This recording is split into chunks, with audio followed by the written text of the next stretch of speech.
আসসালামু আলাইকুম। সবাই কেমন আছেন? আশা করি সবাই ভালো আছেন। আজ আপনাদের জন্য নিয়ে এসেছি গল্পের পঞ্চম পর্ব। আশা করি গল্পটি আপনাদের ভালো লাগবে। তাহলে চলুন শুরু করা যাক।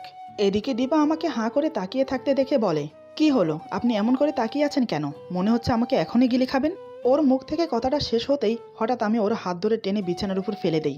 এক টানে বুক থেকে অন্যটা সরিয়ে দেই। দীপা তৎক্ষণাৎ দু হাতে বুক ঢেকে নেয়। আমি নেশাতুর চোখে ওর দিকে তাকিয়ে বললাম, তুমি হাতে বুক ঢাকছো কেন? আমি তো তোমার স্বামী। স্বামীর কাছে গিয়ে লজ্জা পেতে হয়? হাত সরাও আর আমাকে নয়ন ভরে দেখতে দাও।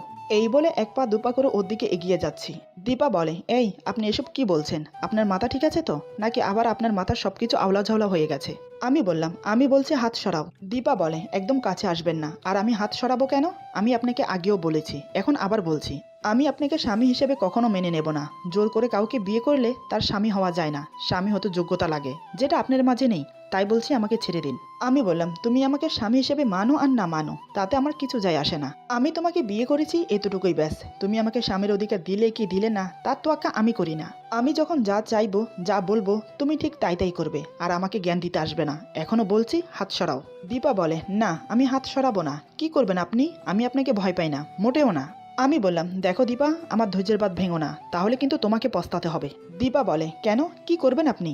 আমি বললাম, আমি কি করতে পারি আর না করতে পারি সেই কৈফত আমি তোমাকে দেব না। ভালো ভালো বলছি, বুক থেকে হাত সরাও। দীপা আমার চোখ দেখে ভয় পেয়ে গেল, কারণ রাগে আমার চোখ দুটো লাল হয়ে গেছে। দীপা হাত সরিয়ে নিল। চোখ দুটো জলে ভরে এসেছে, যে কোনো সময় গড়িয়ে পড়বে।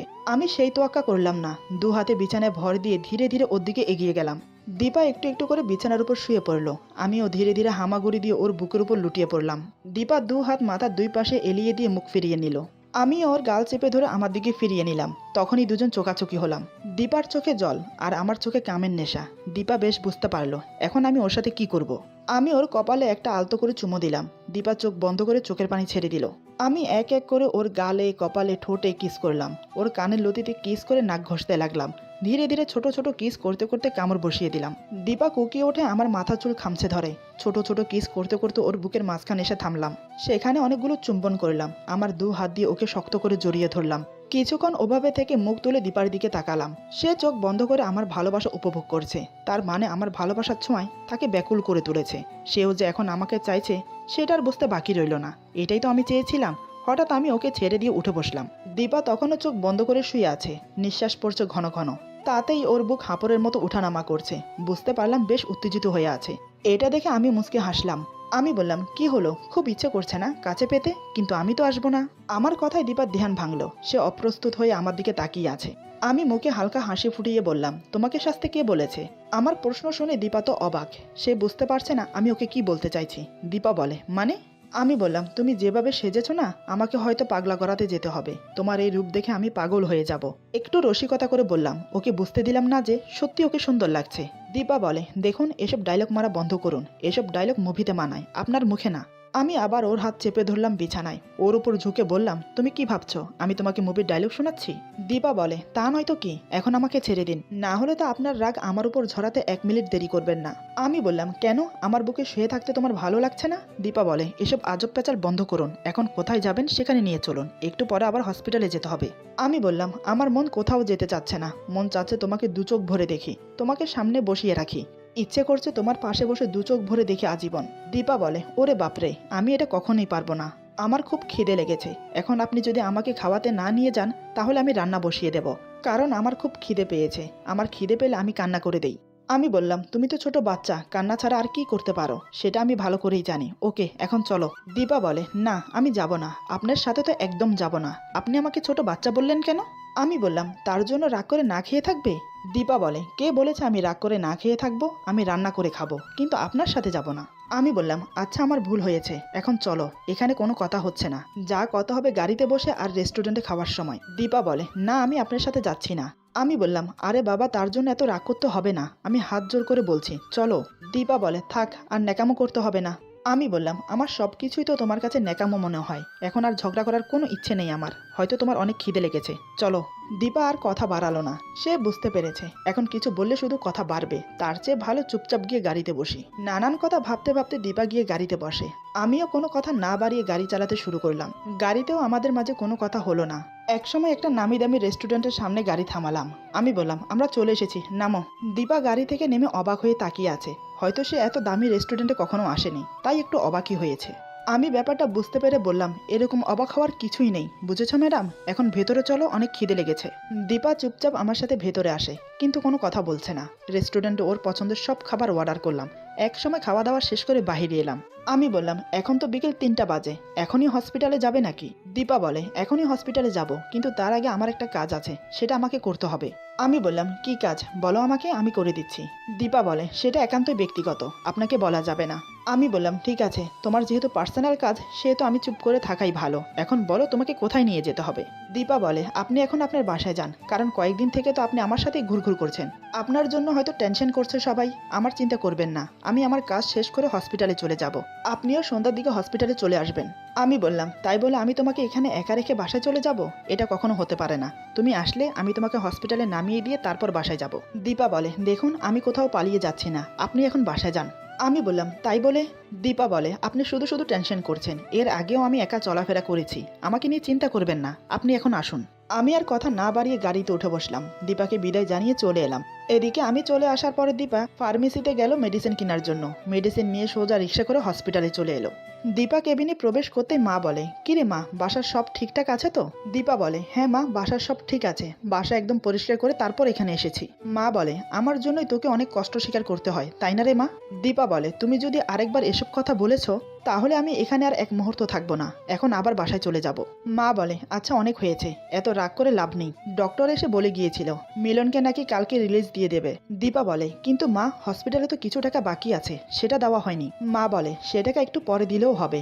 দীপা বলে, ও আচ্ছা। তারপর মা আর ভাইয়ের সাথে কথা বলতে বলতে সন্ধ্যা হয়ে গেল। এদিকে দীপার মন পড়ে আছে আমার কাছে। সে বারবার কেবিনের দরজার দিকে তাকাচ্ছে, কারণ সে বলেছিল আমাকে সন্ধ্যার দিকে যেতে, কিন্তু আমি এখনো আসিনি। দীপা মাকে বলে, মা আমি একটু আসছি। মা বলে, এখন আবার কই যাবি? দীপা বলে, কোথাও না, বাইরে যাব আর আসবো। মা বলে, ওকে, তাড়াতাড়ি আয়। ওকে বলে দীপা বেরিয়ে এলো। সে বাইরে এসে আমার গাড়ি কোথাও দাঁড়ানো আছে কিনা সেটা চেক করলো, কিন্তু না, আমার গাড়ি কোথাও দেখতে পেল না। দীপা মনে মনে বলে, তার মানে উনি এখনো আসেনি, ওনার তো আসার কথা ছিল, কিন্তু আসলো না কেন? ওনার আবার কিছু হলো না তো? কিন্তু আমার এমন লাগছে কেন? আমি তো ওনাকে স্বামী হিসেবে মেনে নেইনি, তাহলে বারবার ওনার কথা মনে পড়ছে কেন? তারপরও দীপার মন মানছে না, তাই সে হসপিটাল থেকে বেরিয়ে রাস্তায় এসে দেখতে লাগলো আশেপাশে কোথাও আমার গাড়ি দেখা যায় কিনা। কিন্তু না, তাতেও সে ব্যর্থ, কোথাও আমার গাড়ি নেই। হতাশ হয়ে ফিরে এলো হসপিটালে। শুধু তাই নয়, এভাবে কয়েকবার সে হসপিটালে বাইরে এসেছে আমি এসেছি কিনা তা দেখার জন্য, কিন্তু বারবার হতাশ হয়ে ফিরে যাচ্ছে। ওর মনটা কেমন জানি আনচান আনচান করছে, আমার কিছু হলো না তো? এই 3 দিন আমি ওকে চোখের আড়াল করতে চাইনি, কিন্তু এখন কেন আমি আসছি না? এইসব নানান কথা ভাবতে ভাবতে সে আনমনে পথ চলছিল। হঠাৎ কেউ একজন পেছন থেকে ওর চোখ চেপে ধরে। দীপা কিছুটা অবাক হয়। সর্বপ্রথম সে আমাকেই মনে করলো। সে ভেবেছে আমি হয়তো পেছন থেকে ওর চোখ চেপে ধরেছি। চোখের উপর থাকা হাতগুলোর উপর সে হাত বুলিয়ে দেখল, না, এটা কোনো পুরুষের হাত না, এটা কোনো মেয়ের হাত। কিন্তু কে হতে পারে বুঝতে পারছে না। দীপা বলে, কে? আগন্তুক বলে, ভেবে বল আমি কে। এই কণ্ঠস্বর দীপার খুব চেনা। দীপা বলে, সীমা। সীমা একগাল হাসি দিয়ে চোখ ছেড়ে দিয়ে বলে, বাবা, চিনে ফেলেছিস দেখছি, তুই কিভাবে বুঝলি আমি? দীপা মলিন একটা হাসি দিয়ে বলে, চিনবো না কেন, তুই আমার বেস্ট ফ্রেন্ড, তোকে না চিনলে আর কাকে চিনবো বল? তা তুই হঠাৎ হসপিটালে, কি হয়েছে, কোনো সমস্যা? সীমা বলে, তেমন কোনো সমস্যা না, একটু চেক আপ করাতে এলাম, কিন্তু তুই এখানে কেন? দীপা সীমাকে সব খুলে বলে। সব শুনে সীমা বলে, এত কিছু হয়ে গেল আর তুই আমাকে একটিবারও বললি না, এই বলিস আমি তোর বেস্ট ফ্রেন্ড? দীপা বলে, সরি রে, ভাইটাকে নিয়ে এতই ব্যস্ত হয়ে পড়লাম, কি করব না করব হুঁশ ছিল না। তারপরও আলহামদুলিল্লাহ সবকিছু ভালো ভালো মিটে গেছে। এটাই যা রক্ষা, আমার কথা সব লুকিয়ে গেছে, সেটা সে শেয়ার করেনি। কেন জানি মনের ভেতর থেকে একটা ভয় কাজ করছে, তাই সে মুখ ফুটে বলতে পারেনি আমার কথা। এভাবে কিছুক্ষণ বান্ধবীর সাথে কথা বলে হসপিটালের ভিতরে চলে গেল। মা বলে, কি রে মা, এতক্ষণ কোথায় ছিলি? দীপা বলে, হসপিটালের বাইরে সীমার সাথে দেখা হলো, ওর সাথে একটু কথা বলছিলাম। মা বলে, সীমা এখানে এসেছিল কেন, কি হয়েছে ওর, ও ঠিক আছে তো? দীপা বলে, তেমন কিছু না, একটু চেক আপ করাতে এসেছিল, এমনিতেও সুস্থ আছে আলহামদুলিল্লাহ। এইভাবে মা মেয়ে কথা বলে সময় কাটালো। রাতে আর কেউ বাসায় যায়নি, দুজনে হসপিটালে থেকে গেল। মা রাতে ঘুমিয়ে পড়েছে, কিন্তু দীপার চোখে ঘুম নেই, সে শুধু আমার কথা ভাবছে। এই 3 দিন আমার সাথে কাটানো প্রত্যেকটা মুহূর্তের কথা ভাবছে। জোর করে হলেও ওর আর আমার বিয়েটা হয়েছে, তাই নিয়ে সে জল্পনা কল্পনা করছে। সে জানে না তার ভাগ্যে কি আছে। ভাবতে ভাবতে একসময় ঘুমিয়ে পড়লো। সকালে ঘুম থেকে উঠে ফ্রেশ হয়ে নিল। মা আর ছোট ভাইয়ের জন্য নাস্তা নিতে বাইরে এলো। বাইরে এসে প্রথমে আমার গাড়ি চেক করলো, আমি এসেছি কিনা সেটাই দেখতে চাইছিল, কিন্তু না, আমি এখনো আসিনি। এবার ওর খুব চিন্তা হতে লাগলো আমাকে নিয়ে, কারণ আমি খুব বদমেজাজি, রাস্তাঘাটে যে কোনো সময় অঘটন ঘটাতে পারি। তাই ওর খুব চিন্তা হচ্ছে, আর মনে এসব ভাবছে আর হাঁটছে। হঠাৎ কেউ পিছন থেকে ওর হাত টেনে ধরলো। ও কিছুটা ভয় পেয়ে গেল, কারণ এত সকালে এই এলাকায় তেমন কেউ আসে না, খুবই নির্জন পরিবেশ, আশেপাশে কোনো মানুষ নেই। তাহলে ওর হাত পিছন থেকে কে ধরলো? কোনো বাজে ছেলের খপ্পরে পড়লো না তো? ভয়ে ভয়ে পিছন ফিরে তাকালো। তাকিয়ে সে অবাক হয়ে যায়, কারণ পিছন থেকে আমি ওর হাত টেনে ধরেছি। ওর অবাক হওয়ার কারণ ছিল আমার পরিস্থিতি দেখে। কাল সারা রাত আমি ঘুমাইনি, মাথার চুল উস্কো খুস্কো, চোখগুলো করমচার মতো লাল হয়ে আছে, মুখটা মলিন হয়ে আছে। সে বুঝতে পারলো আমার সাথে কিছু একটা হয়েছে। দীপা আমার হাত ছাড়ার বদলে শক্ত করে ধরলো। আমার দিকে ঘুরে তাকিয়ে চোখে চোখ রেখে বলে, কি হয়েছে আপনার? আপনাকে এমন দেখাচ্ছে কেন? আপনি ঠিক আছেন তো? আপনাকে দেখে মনে হচ্ছে কাল সারা রাত আপনি ঘুমাননি। কি হয়েছিল বলুন তো? আমি বললাম, কই কিছু না তো, আমি ঠিক আছি। তুমি এদিকে কোথায় যাচ্ছ? দীপা বলে, আমি তো নাস্তা আনতে যাচ্ছি, কিন্তু আপনার কিছু একটা হয়েছে, আপনাকে দেখেই বোঝা যাচ্ছে। কি হয়েছে বলুন না। আমি বললাম, ছাড়ো না ওসব কথা, তুমি না নাস্তা আনতে যাচ্ছ, চলো আমিও যাব তোমার সাথে। তারপর দুজন একসাথে নাস্তা আনতে গেলাম। দীপার আর সাহস হলো না আমাকে প্রশ্ন করার, কারণ বেশি প্রশ্ন করলে হয়তো আমি রেগে যেতে পারি। তাই কোনো প্রশ্ন না করে চুপচাপ আমার সাথে চলতে লাগলো। দুজনে নাস্তা নিয়ে হসপিটালে ফিরে এলাম। আমি বাহিরে দাঁড়িয়েছিলাম, দীপা নাস্তা নিয়ে ভিতরে চলে যাচ্ছে। আমি পেছন থেকে ডেকে বললাম, নাস্তা রেখে তাড়াতাড়ি বাইরে এসো, আমি অপেক্ষা করছি। আমার কথা শুনে দীপা ঘাড় নাড়িয়ে সম্মতি জানিয়ে ভিতরে চলে গেল। খাবারগুলো রেখে মাকে কোথাও যাচ্ছি বলে চলে এলো। এসে গাড়িতে উঠে বসে। আমার চেহারার দিকে তাকিয়ে কিছু বলার সাহস পায় না, তাই চুপচাপ বসে থাকে। আমিও কোনো কথা বললাম না, কারণ আমার কথা বলতে ইচ্ছে করছে না। কাল বাসায় যাওয়ার পর বাবা খুব বকেছিল, তাই মনটা খুব খারাপ। এদিকে দীপার কথা খুব মনে পড়ছিল। জানি না কোন এক অমুক টানে ওর সঙ্গ পেতে ইচ্ছে করে, ওকে দেখতে ইচ্ছে করে, ওকে ছুতে ইচ্ছে করে। মন চায় সারাক্ষণ ওকে নিজের পাশে নিজের সাথে রাখি। এর নাম কি ভালোবাসা? এটাকে কি বলে ভালোবাসা? তাহলে কি আমি দীপাকে ভালোবেসে ফেলেছি? না, এটা তো কখনোই সম্ভব না। যে মাহিন কিনা মেয়েদের থেকে পালিয়ে বেড়ায়, সে মাহিন কিনা খুবই সাধারণ একটা সিম্পল মেয়ের জন্য ব্যাকুল হয়ে থাকে। এটা কি করে হতে পারে? কিন্তু ভাববার বিষয় হলো যে দীপা কি চায়? সেও কি আমার মতো আমাকে ভালোবাসে? নানান কথা চিন্তা করতে করতে দীপাকে নিয়ে বাসায় চলে এলাম। আমি বললাম, বাসায় চলে এসেছি, নামো। দীপা কোনো কথা না বলে গাড়ি থেকে নেমে পড়লো। এই বাড়িটা ওর খুব চেনা। এই সেই বাড়ি যে বাড়িতে আমি ওকে তুলে নিয়ে বিয়ে করেছিলাম। এই সেই বাড়ি যে বাড়িতে শুধুমাত্র 10,000 টাকার জন্য নিজের দেহ বিলিয়ে দিতে হয়েছে, অন্যের শয্যাশায়ী হতে হয়েছে। সে বাড়ি দীপা কিভাবে ভুলে যাবে? তাই সে চোখ বড় বড় করে চারিদিক দেখছে। হয়তো তার দুদিন আগের কথা মনে পড়ছে। ওকে আনমনা হয়ে তাকিয়ে থাকতে দেখে আমি বললাম, কি হলো? এভাবে তাকিয়ে তাকিয়ে কি দেখছো? চলো ভেতরে। দীপা বলে, কিছু না, এমনিই দেখছিলাম, চলুন। এই বলে সে আমার পিছু পিছু আসতে লাগলো। দীপা মনে মনে ভাবে, কাল রাতে হয়তো কোনো নারীর সঙ্গ পায়নি, তাই আমাকে নিয়ে এসেছে। মানুষ কতটা নিচু হতে পারে, শুধু একটা দেহ ভোগ করার জন্য ব্যাকুল হয়ে থাকে। এই ভেবে ওর চোখের কোণ ভিজে এলো। আমি ওকে নিয়ে রুমে চলে এলাম। আমি বললাম, তুমি বসো, আমি ফ্রেশ হয়ে আসছি। এই বলে আমি ওয়াশরুমে ফ্রেশ হতে চলে গেলাম। দীপা ঘুরে ঘুরে রুমটা দেখতে লাগলো। আগে এই রুমে থাকা সত্ত্বেও ভালো করে দেখেনি। রুমটা বেশ গোছালো, দামি দামি আসবাবপত্র দিয়ে সাজানো। নিশ্চয়ই কোনো কাজের লোক আছে। সে এসে হয়তো ঘরদুয়ার পরিষ্কার করে দিয়ে যায়। কিছুক্ষণ পর আমি বেরিয়ে এলাম ফ্রেশ হয়ে, খালি গায়ে আর কোমরে টাউল জড়ানো, মাথার চুলগুলো ভিজে, মুখে বিন্দু বিন্দু পানি। দীপা আমার দিকে হতবাক হয়ে তাকিয়ে আছে। এমন রূপে সে আমাকে কখনো দেখেনি। গোসল করলে মানুষের সৌন্দর্য একটু বেড়ে যায়। সেদিন হয়তো সে আমাকে গোসল করিয়ে দিয়েছিল, কিন্তু ততটা খেয়াল করেনি। তবে আজ আমাকে দেখে সে চোখ সরাতে পারছে না, মনে মুগ্ধ হয়ে তাকিয়ে আছে। আমি ওর দিকে এক ঝলক তাকিয়ে আলমারি খুলতে খুলতে বললাম, কি হলো? অমন করে কি দেখছো? দীপা তৎক্ষণাৎ চোখ সরিয়ে বলে, কই কিছু না তো। দীপা মনে মনে বলে, আপনার যতই রূপ থাকুক না কেন, আপনি যে একটা মানুষ রূপে জানোয়ার তা আমার জানা হয়ে গেছে। এই তো একটু পরে ঝাঁপিয়ে পড়বেন আমার উপর, নিজের চাহিদা পূরণ করার জন্য। তার জন্যই তো আমাকে নিয়ে এসেছেন। যার নেশা কিনা মেয়েদের সঙ্গ, তার থেকে অন্তত অন্য কিছু আশা করা যায় না। আমি কাপড় পরে দীপাকে বললাম, ওখানে দাঁড়িয়ে না থেকে বিছানায় উঠে বসো। এই কথা শুনে দীপার মনের ভেতর টিপ টিপ করে উঠল, কারণ সে যে আমার ভোগের পাত্রী হতে চলেছে এখন। দীপা ভয়ে ভয়ে বলে, বিছানে উঠে বসবো কেন? আমি এখানে ঠিক আছি। আমি বললাম, বিছানে উঠে বসতে সমস্যা কোথায়? দীপা বলে, কেন বলুন তো, আপনার মতলব কি? আমি বললাম, মতলব কি মানে? দীপা বলে, আমি বেশ বুঝতে পারছি আপনি কি চাইছেন। দেখুন, আমি ওইসব কিছু করতে পারবো না। আমি অবাক হয়ে বললাম, ওইসব মানে কি বলতে চাইছো? দীপা বলে, ওইসব মানে আপনি বুঝেন না? যার জন্য আপনি আমাকে বিয়ে করেছেন, এজন্য কি আপনি আমাকে হসপিটাল থেকে নিয়ে এসেছেন? দেখুন, আমি আপনার ওইটা সহ করতে পারি না, তাই বলছি আমাকে আবার হসপিটালে দিয়ে আসুন। আমি বললাম, তুমি সবসময় ওইসব নিয়ে পড়ে থাকো কেন? আমি তোমাকে বিছানায় উঠে বসতে বলেছি, নিশ্চয়ই কোনো কারণ ছিল। বিছানায় উঠে বসলে যে আমি তোমার সাথে শারীরিক মিলন করব তা কিন্তু নয়। ওইটা করার হলে বিছানা ছাড়াও করতে পারি, দেখবে নাকি করে দেখাবো? দীপা বলে, এই একদম না, আমি ওইসব করার জন্য একদম প্রস্তুত না। এমনি আমার মেজাজটা খুব খারাপ ছিল বাবার বকা খেয়ে, এখন ওর কথা শুনে আরও মেজাজ খারাপ হয়ে গেল। ও সবসময় নেগেটিভ ভাবে কেন? পজিটিভ কিছু কি ওর মাথায় আসে না? নিজের রাগটা আর কন্ট্রোল করতে পারলাম না। ওর সামনে গিয়ে কষে একটা থাপ্পড় মারলাম। দীপা তাল সামালতে না পেরে পড়ে যায়। থাপ্পড়টা আমি খুব জোরেই মেরেছি, যার ফলে হাতের 5 আঙ্গুলের ছাপ বসে গেছে। ধীরে ধীরে গালের অংশটা লাল হতে হতে কালো হয়ে গেল। থাপ্পড় মারার জায়গায় রক্ত জমাট বেঁধে গেল। ওকে থাপ্পড় মারার পর আমার হাতটা ব্যথা টনটন করে উঠল। আমি রাগে হিতাহিত জ্ঞান শূন্য হয়ে গেছি। আমি দীপার বাহু শক্ত করে চেপে ধরে বললাম, কি ভাবো নিজেকে আর কি ভাবো আমাকে? নারী আসক্ত পুরুষ, তুমি একটু নিজে ভেবে দেখো তো, তোমার কোনো যোগ্যতা আছে আমার বউ হবার? তারপরও তুমি আমার বউ হয়েছ, এটা তোমার সৌভাগ্য বলে মনে করো। আমি বলেছি যখন যা বলবো তখন তাই শুনবে, আমার কাছে কৈফিয়ত চাইবে না। আমি কাউকে কৈফিয়ত দিয়ে চলি না। বারবার বলেছি আমি আমার রাগ কন্ট্রোল করতে পারি না, তারপরও তুমি বারবার আমার রাগ উঠিয়ে দাও। কেন এমন করো তুমি? এই বলে হাতের ঝাটকা দিয়ে ওকে ফেলে দিলাম আবার। দীপা আবারও মেঝেতে লুটিয়ে পড়ে। সে অঝরে কাঁদছে। আমার থাপ্পড়ে যতটা না ব্যথা পেয়েছে তার চেয়ে দ্বিগুণ আঘাত পেয়েছে আমার কথায়। আমি বললাম, যাও বিছানায় উঠে বসো। এবারের কথায় কাজ হলো। দীপা চুপচাপ উঠে বিছানায় বসে। আমি বললাম, প্রথমবার কথাটা শুনলে হয়তো থাপ্পড়টা খেতে না। দীপা তখনও চুপচাপ কেঁদে যাচ্ছে। আমি কিছু না বলে চুপচাপ ওর পাশে গিয়ে বসলাম। কিছুক্ষণ ওর দিকে তাকিয়ে রইলাম। আমি বললাম, পাগুলো একটু লম্বা করে বসো। দীপা আমার কথা মতো পাগুলো লম্বা করে বসলো। আমি ওর কোলে মাথা রেখে শুয়ে বললাম, মাথায় হাত বুলিয়ে দাও। কাল রাতে ঘুমোতে পারিনি, এখন একটু ঘুমোবো, তাই তোমাকে নিয়ে এসেছিলাম, যাতে তোমার কোলে মাথা রেখে একটু ঘুমোতে পারি। এই বলে চুপ হয়ে গেলাম। দীপা কিছু না বলে মাথায় হাত বুলাতে থাকলো। সে তার ভুল বুঝতে পারলো। আসলে তার ধারণা ভুল ছিল।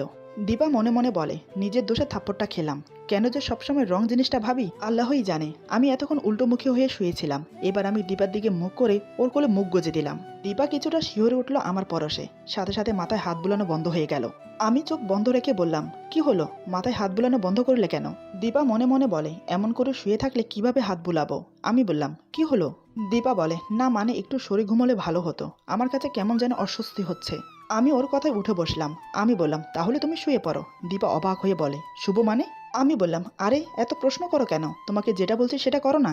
দীপা চুপচাপ বালিশে মাথা রেখে শুয়ে পড়ল। আমি তৎক্ষণাৎ ওর বুকে মুখ গুজে দিয়ে ওকে জড়িয়ে ধরে শুয়ে পড়লাম।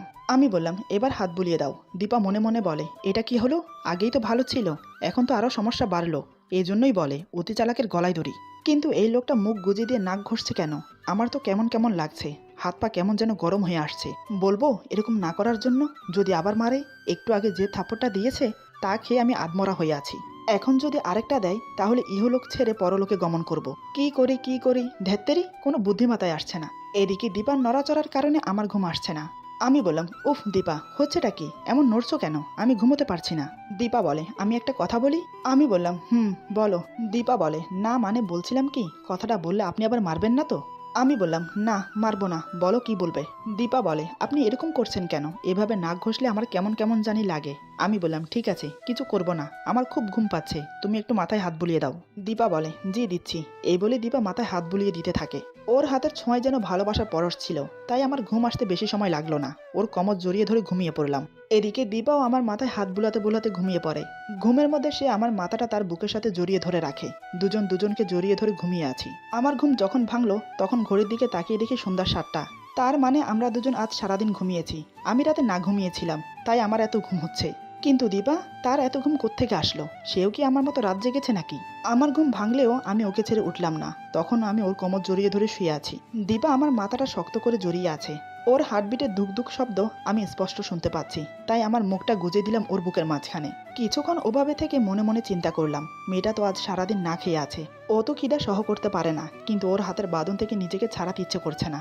ভাবলাম নিজে থেকে না উঠে ওকে ডাকি। আমি বললাম, দীপা, এই দীপা, সন্ধ্যা হয়ে গেছে, কিন্তু কোনো সাড়া নেই। সে গভীর ঘুমে মগ্ন। এইবার আমি একটু জোরেই ডাকলাম, দীপা, এই দীপা, দেখো সন্ধ্যা হয়ে গেছে, এখন আমাদের ওঠা উচিত। দীপা নড়ে চড়ে ওঠে, কিন্তু চোখ খোলে না। সে আমাকে আরো শক্ত করে জড়িয়ে ধরে বলে, আরে মা, ডাকছো কেন? আর একটু ঘুমাই না? কাল রাতে একটু ঘুমোতে পারিনি। ওর কথা শুনে তো আমি অবাক। কাল রাতে ঘুমোতে পারিনি মানে? আমিও প্রশ্ন করলাম, কেন ঘুমোতে পারোনি? দীপা চোখ বন্ধ রেখে বিড়বিড় করে বলে, হসপিটালে কেউ ঘুমোতে পারে? তাছাড়া কাল রাতে ওনার কথা খুব মনে পড়ছিল। উনি আসবে বলেও আসেনি, টেনশন হচ্ছিল খুব। ওর মুখে এই কথা শুনে আমার মুখে খুশির হাসি। তার মানে সে আমাকে নিয়ে ভাবে। আর এটাও বুঝতে পারলাম ও ঘুমের ঘরে বকবক করছে, তাহলে এই অভ্যাসটাও আছে। হঠাৎ দীপা আবার বলে ওঠে, মা, এই নরম কোলবালিশটা কোথায় পেলে? কি আরাম জড়িয়ে ধরে ঘুমোতে। এবার আমি না হেসে পারলাম না, জোরে হেসে উঠলাম। আমার হাসির শব্দে দীপার ঘুমের রেশ কেটে গেল। চোখ খুলে দেখে সে আমাকে জড়িয়ে আছে, আর আমি হাসছি। তৎক্ষণাৎ সে আমাকে ছেড়ে দিয়ে বলে, আপনি এখানে কেন? কিন্তু আমি তখন ওর কোমর জড়িয়ে ধরে ওর বুকের মাঝে শুয়ে হেসে চলেছি। দীপা অবাক হয়ে তাকিয়ে আছে আমার দিকে। সে বুঝতে পারছে না আমি কেন হাসছি। আমি হাসি থামিয়ে বললাম, তুমি যে ঘুমের মাঝেও বকবক করো আমি তো জানতাম না। দীপা অবাক হয়ে ভাবে, এই রে, ঘুমের মাঝে কোনো উল্টাপাল্টা কিছু বলে দিলাম নাকি, যার জন্য উনি এমন হাসছে। দীপা আমতা আমতা করে বলে, কি কি বলেছি আমি? আমি বললাম, সেটা না হয় পরে বলছি, কিন্তু এখন আমি তোমাকে। এই বলে আমি হঠাৎ ওর সাথে যা করলাম তার জন্য ও একদম প্রস্তুত ছিল না, ভাবতে পারিনি আমি এমনটা করব। হঠাৎ আমি মাঝে মাঝে এমন কেন করি সেটাও কখনোই বুঝতে পারে না। এরপর যা হলো, আজকের গল্প এখানে সমাপ্ত। গল্পের বাকি অংশ পেয়ে যাবেন আগামী পর্বে। সবাই ভালো থাকবেন, সুস্থ থাকবেন, আল্লাহ হাফেজ।